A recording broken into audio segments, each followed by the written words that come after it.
Once again, karibu tena muda na wakati mwingine katika simulizi mpya, simulizi ya kusisimua, simulizi iliyojaa visa, mikasa ya kutisha na matukio mbalimbali ya kutisha. Hii ni Simulizi TZ. Langu jina ni Mr. A Romantic kutoka hapa Simulizi TZ. Usisahau kusubscribe channel yetu ili uweze kuwa wa kwanza kupata simulizi na vipindi vyetu mbalimbali. Songa nami mwanzo hadi mwisho katika sehemu hii ya kwanza. Mji wa Mwembe Kinyonga ulikuwa na sifa mbaya, si tu kwa sababu ya umaskini na uhalifu uliokuwa umetanda, bali pia kwa sababu ya jengo la kutisha lililojulikana kama Mochwari ya Kizuka. Mochwari hiyo ilikuwa imejengwa kando ya barabara ya zamani, ikiwa na kuta zilizojaa nyufa na vioo vilivyochakaa kama macho ya mzee aliyeshuhudia mabalaa ya dunia. Wakazi wa Mwembe Kinyonga waliamini kuwa mochwari hiyo ilikuwa na laana. Wengi walidai kuona vivuli vikisogea usiku, na baadhi walisema waliwahi kusikia maiti wakilia kwa sauti za huzuni. Lakini kwa Karani, kijana maskini aliishi maisha ya taabu, mambo hayo hayakuwa na maana sana kwake. Alikuwa na deni kubwa la kodi ya nyumba. Mama yake alikuwa mgonjwa kitandani na wadogo zake walimtegemea apate chochote chakula. Siku moja alipokuwa akitafuta kazi, Karani alikutana na tangazo la ajira nje ya mochwari hiyo. Wanahitajika wafanya usafi, malipo mazuri, wai sasa. Karani alihisi hiyo ilikuwa nafasi yake ya pekee. Bila kusita, aliingia ndani ya mochwari hiyo, moyo wake ukidunda kwa kasi na wasiwasi mkubwa.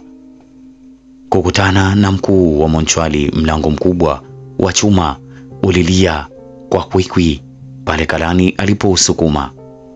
Hewa nzito ya baridi ilimpiga usoni, ikijaa harufu ya kemikali na marashi ya maiti. Ndani kulikuwa na meza ya mbao yenye taa dhaifu na balbu ikining'inia juu yake. "Unataka kazi?" Sauti nzito ilimvuta Karani kutoka katika mshtuko wake. Aligeuka na kumuona mzee mrefu mwenye macho mekundu na sura iliyochoka. Ndiyo mzee," Karani alijibu huku akimeza mate. Mzee yule alimtazama Karani kwa macho makavu, kisha akatabasamu kwa namna isiyo ya kawaida. "Jina langu ni Mzee Choka," alisema. "Karibu mochwari." Karani alitabasamu kwa ushindi, bila kujua kuwa alikuwa ametia mguu katika lango la mateso na mauti.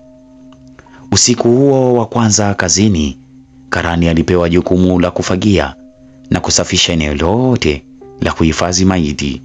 Sehemu hiyo ilikuwa na friji kubwa za chuma zilizopangwa kando ya ukuta, kila moja ikiwa na namba iliyoandikwa juu yake.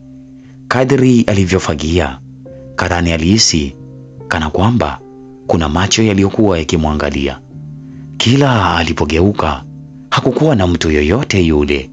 Alijaribu kupuuza hisia hiyo, akihisi labda alikuwa na mawazo mengi tu. Saa 6 usiku ilipogonga, Karani alifika sehemu ya mwisho ya ukumbi wa maiti. Akaona kabati moja la kuhifadhia maiti likiwa wazi kidogo.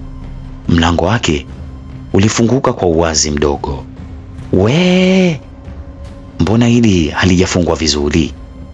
Karani alijisemea kimoyomoyo huku akilivuta kufunga. Alipokuwa akipachika mlango huo, mahali pale akahisi kitu kinamvuta kwa nguvu kwenye mkono wake. Alipiga kelele na kurudi nyuma. Akakutana na sura ya maiti iliyokuwa ikimwangalia kupitia mwanya wa mlango wa friji. Maiti huyo alikuwa na jicho moja wazi na jicho lingine limefumbwa. Midomo yake ilicheza kama mtu aliyekuwa akijaribu kusema jambo. Karani alisikia sauti dhaifu ikisema, Karani. Kabla hajapiga hatua nyingine, mkono wa maiti huyo ukaanguka nje ya friji ukielekeza upande wake. Karani alipiga kelele kwa hofu na kukimbia mbio kuelekea chumba cha walinzi. Alipoingia ndani, alikutana na mzee Choka akiwa na mfanyakazi mwingine mwenye sura ya huzuni. Nimeona kitu kule. Kuna maiti inasonga. Karani alijaribu kueleza kwa sauti iliyovurugika. Mzee Choka alitabasamu kidogo, tabasamu ambalo lilimfanya Karani kupata hisia mbaya zaidi. Unajua maana ya hiyo sauti? Mzee Choka aliuliza, huku akimtazama Karani kwa macho yaliyotanda giza. Nini? Unasemaje? Karani aliuliza kwa sauti ya kutetemeka. Inamaanisha umeshaonwa, Mzee Choka alijibu kwa sauti ya chini. Ina maana gani? Karani aliuliza kwa wasiwasi, huku mwili wake ukianza kutetemeka. Inamaanisha... Mzee Choka akasita kwa makusudi. Maiti huyo atakurudia usiku wa manane, akikuita mara ya 3. Hata Mungu hawezi kukuokoa. Karani alikaa kwenye chumba cha walinzi kwa muda mrefu, mwili wake ukiwa unatetemeka kama mtu aliyenusurika na dhoruba kali. Kila akifumba macho, sura ya maiti aliyemwita jina lake ilimjia tena na tena. Hali ya Monchwali ilikuwa kimya mno, kimya kilichomfanya aweze kusikia hata mapigo ya moyo wake. Saa 8 usiku ilipofika, Mzee Choka aliinuka kutoka kwenye kiti chake cha mbao.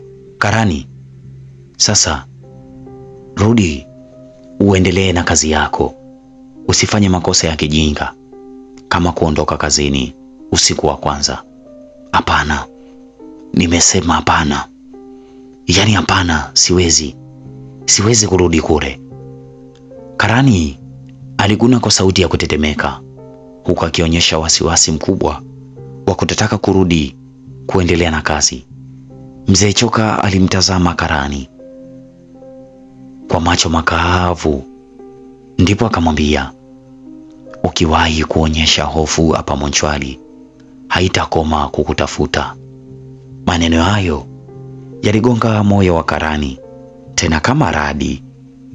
Hakuwa na njia nyingine, ndipo alipaswa kurudi kazini. Kwa mwendo wa taratibu, Karani alitembea kurudi katika chumba cha kuhifadhi maiti, na alipofika pale aligundua kuwa mlango wa kabati ambalo lilikuwa limefunguka pale awali ulikuwa umefungwa kikamilifu. Alishusha pumzi nzito akijaribu kuamini kuwa alikuwa ameona vibaya. Alianza kufagia tena. Hali ilikuwa shwari kwa muda, lakini ghafla alisikia tip tip tip, sauti ya mtu akigonga kwa upole. Ilisikika ikitokea kwenye moja ya friji za kuhifadhi maiti. Karani alihisi mwili wake ukipata ganzi. Aligeuka polepole, macho yake yakikazia kabati lililoandikwa namba 13. Ndilo lilikuwa likigongwa. Tip tip tip, sauti ilisikika tena. Safari hii ilikuwa kwa nguvu zaidi. Karani alirudi nyuma, miguu yake ikiwa mizito kama imefungwa na minyororo. Karani, sauti dhaifu na ya kukwaruza ilisikika. Karani alihisi mapigo ya moyo wake yakikimbia mbio kama farasi. Sauti hiyo ilikuwa ikitoka ndani ya kabati la namba 13. Sauti ile ile aliyosikia awali. Alijaribu kukimbia, lakini miguu yake iligoma na ilikataa kabisa kukimbia. Milango ya chuma ya Monchwali ilianza kufunga, tena kufunga kwa nguvu yenye kishindo cha kutisha. Hii ni sehemu ya kwanza ya simulizi hii ya mfanya usafi wa mochwari. Karani ameshaingia katika kazi na siku yake ya kwanza imekuwa ni siku ya mateso, akiwaelewi ni lipi la kufanya. Sauti inamuita katika kabati la namba 13. Je, Karani atafanya nini na nini kitaendelea? Usikose katika sehemu ya pili. Langu jina ni Mr. A Romantiki kutoka hapa Simulizi TZ. Usisahau kusubscribe channel yetu ili uweze kuwa wa kwanza kupata vipindi na simulizi zetu mbalimbali.